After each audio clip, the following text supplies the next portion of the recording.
Unrest. This is where it all started. Riots and protests took place in South Africa from 9 to 17 July 2021 in response to the arrest of former President Jacob Zuma.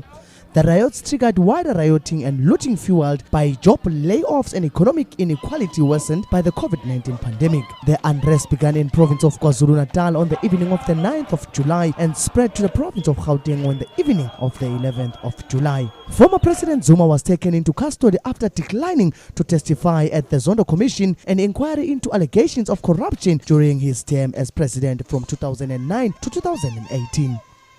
The riots began as protests by his supporters in KwaZulu-Natal before escalating to widespread looting and violence throughout KwaZulu-Natal and Gauteng.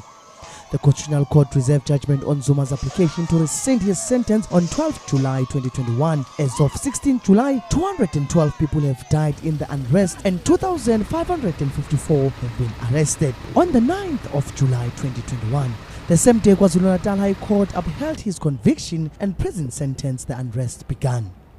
Public violence, burglary and malicious damage to property were reported in parts of KwaZulu-Natal, with at least 28 people being arrested and a highway being blocked.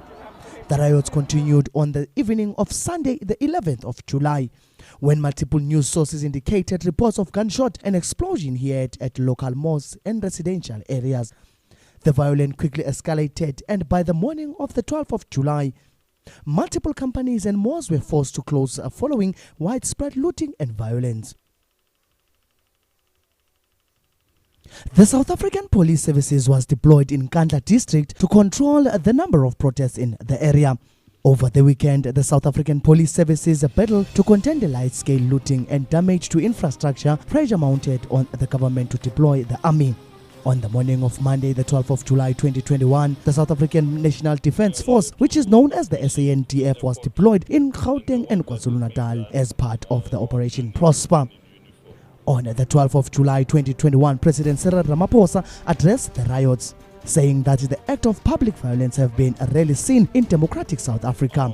Ramaphosa referred to the riots as opportunistic act of violence, citing the lack of grievances nor any political cause that can justify the destruction by the protesters. He highlighted the Constitution of South Africa, which guarantees the right for everyone to express themselves, but stated that the victims of the violence unfolding are the workers, the truck drivers, the business owners, and the parents of those who have lost their lives have all done nothing wrong. He went on to discuss the impact of the riots on the COVID-19 vaccine rollout, stating that it has been drastically disrupted after prior setback. On the same day, the South African Constitutional Court reserved its previous judgment and rejected Zuma's bid to rescind his prison sentence. As a result of the decision, Zuma is required to remain imprisoned.